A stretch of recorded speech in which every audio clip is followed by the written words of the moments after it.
Have you ever had a sugar daddy? I got a message from a man asking me to be a sugar baby. Immediately I tell him that I have no money and have no intention of sending him any money and am not interested in being scammed. Of course he launches into a grandiose speech about how he'd never scam me or ever ask me for money. That he'll be paying me, so there's no need for me to be worried. Apprehensively, I agree to keep talking to him. We exchange phone numbers and begin texting back and forth. A few days go by and we're chatting regularly.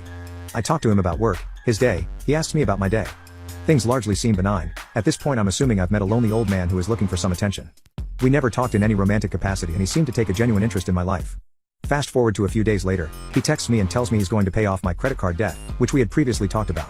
I ask him how he intends to do so, and he becomes insistent on logging into my credit card account and adding his bank account information as the form of payment. Initially, I was incredibly reluctant. Rule 1 of basic cybersecurity would dictate that anyone asking for my personal information should not be given said information. However, there I sat weighing the risks and rewards. A young college student with a sizable amount of debt from living expenses and a man seemingly willing to pay it all off. So, I run the risk. I give him the login information and sit anxiously as I ponder all of the ways this man could ruin my life. Then, the pending payment was posted and I receive email confirmation. Immediately, I change my password and thank him profusely.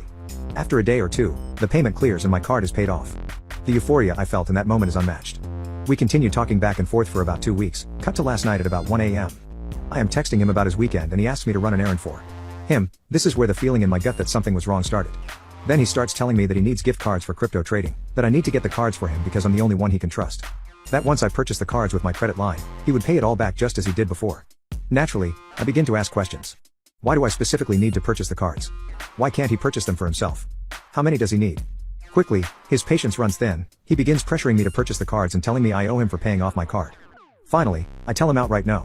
That I'm uncomfortable and that he had promised I would never have to pay any fees or give him any money. Then, he got very angry. Either he's scamming or laundering money, regardless I didn't want to be involved. The man begins to ask for his money back, saying that if I don't pay him back in 24 hours he'll make me regret my life. I ask him how he wants to receive payment and he provides an email I do not recognize. It was then that I realized I messed up. I start panicking and shaking. At first, I considered just sending the money and having it all over with. I was so embarrassed about the debt and terrified of my parents finding out. Ultimately, I knew I didn't have the money. In fact, I never had the money at all. I wasn't given the money to pay the card, he added the payment to the account himself. So, I deleted every social media I had and changed every password to everything I own. I blocked his phone number and began thinking of any information he really had on me and what he could do with it. Unfortunately, this man was persistent. I began receiving texts from the email, telling me I'm not gonna be smart and run away with his money. I was so terrified I began pretending that I was my own parent and that I was confused as to why he was looking to contact my child. For some reason, he bought this. We interact briefly and he tells me that I need to talk to my child and get him his money in 24 hours or he'll be opening an FBI case. I then reach a realization, I need to actually tell my parents. So, I text them at the early hour of 3 a.m. telling them I messed up badly. We call and I tell everything, about the debt and the man and the threats.